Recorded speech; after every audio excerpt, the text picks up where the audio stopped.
Good evening. Welcome to my channel English with RCM sir.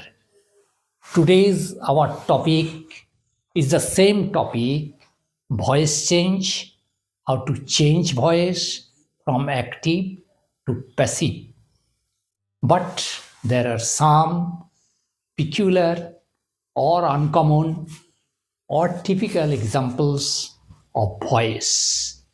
So let's start how to change the typical examples of voice from active to passive. So let's start. Number one, 12 months make a year. অর্থাৎ 12 মাসে বছর হয়। 12 months make a year. এটা অ্যাক্টিভে রয়েছে, এটাকে আমাদের প্যাসিভে যেতে হবে। প্যাসিভে গেলে কি হবে, ইয়ার যেটা আছে এটাকে আমরা নিয়ে এলাম, অর্থাৎ অবজেক্ট সাবজেক্ট হয়ে গেল। তারপরে 12 মান্থস মেক ইয়ার, এটা সিম্পল প্রেজেন্ট, তাই ন্যাচারালি ইজ হলো ভার্ব টু বি এর form.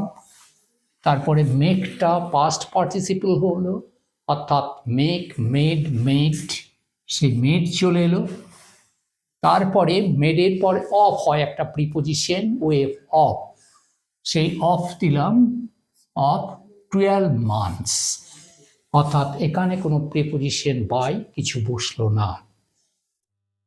I repeat it, 12 months make a year, year, তারপরে কি হলো, ইয়ারের পরে ভার্ব টু বি এর ফর্ম ইজ, তারপরে মেক আছে, এটা পাস্ট পার্টিসিপলের ফর্ম হবে মেড, তারপরে মেডের পর অফ হয় একটা প্রিপোজিশন, অফ 12 মান্থস। তাহলে প্যাসিভ ফর্ম হলো a year is made of 12 months. Okay, next রয়েছে যেটা, সেটা হলো this book is selling well, এই বইটা ভালো বিক্রি হচ্ছে। This book is selling well, অর্থাৎ প্রেজেন্ট কন্টিনিউয়াসে আছে। এই বইটা ভালো বিক্রি হচ্ছে মানে দিস বুক ইজ সেলিং ওয়েলের জায়গায় this book is being sold well, অর্থাৎ this book is selling well এটা অ্যাক্টিভ, এটা প্যাসিভ হবে this book is being sold well, অর্থাৎ সেলিং ওয়েলের জায়গায় এই যে সেলিং ওয়েল আছে, ইজ সেলিং, এটা ইজ বিইং সোল্ড হবে, this book is being sold well.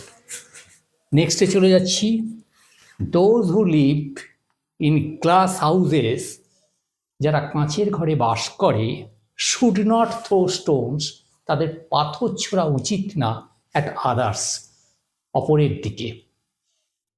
কাঁচের ঘরে বসে অপরের দিকে ঢিল ছোড়া বা পাথর ছোড়া উচিত না।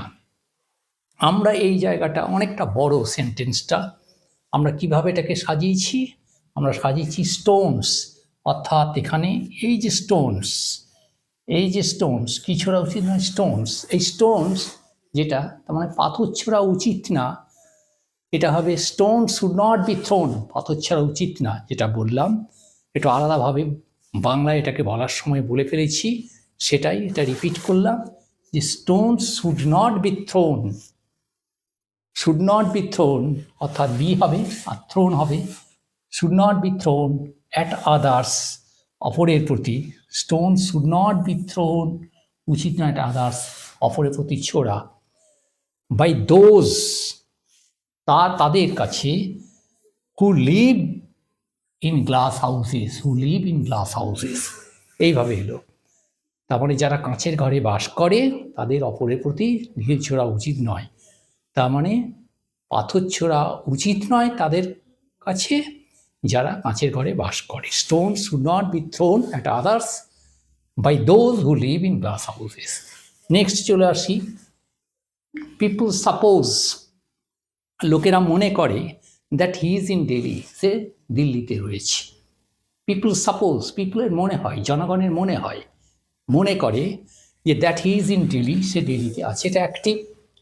এটাকে প্যাসিভ করলে কি হবে, এটাকে প্যাসিভ করলে হবে people suppose that he is in Delhi, সে দিল্লিতে আছে, তার মানে হি ইজ সাপোজড, তাকে মনে করা হয় to be in Delhi, he is suppose to be in Delhi, অর্থাৎ হি ইজ ইন দিল্লি, সে দিল্লিতে রয়েছে, এটা পিপুল সাপোজ, তার মানে he is suppose to be in Delhi. Next যেটা একটা অদ্ভুত সব কিছু ভয়েস চেঞ্জ আমি করাতে যাচ্ছি এবং অনেকগুলো হয়েছে, আরও কয়েকটা হবে, সেটা হচ্ছে এভরি ওয়ান হু মেট হিম, প্রত্যেকে যারা তার সঙ্গে দেখা করেছিল, লাইকড হিম, তাকে পছন্দ করেছিল, এটা অ্যাক্টিভ।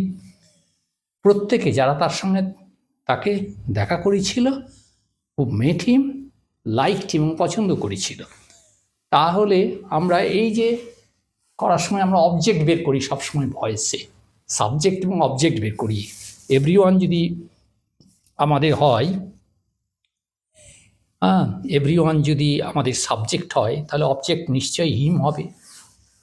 হিমটা কারণ পার্সোনাল অবজেক্ট, এই হিম থেকে হি হলো, হি ওয়াজ, যেহেতু এটা সিম্পল পাস্ট, তাহলে হিমটা হি হলো, হি ওয়াজ লাইকড, এটা হি ওয়াজ লাইকড, সে হি ওয়াজ লাইকড বাই কার দ্বারা, by every one, by all, okay, he was liked by all or by every one. এবারে হু মেট হিম, যারা তার সঙ্গে দেখা করেছিল, এইভাবে প্যাসিভটা হলো। So that's the end of today's class, simple some typical examples of voice 1 2 3 4 5. So that's the end of today's class. Please subscribe, share and like my channel. See you again in the next day with new video on some typical examples of voice. So goodbye to all.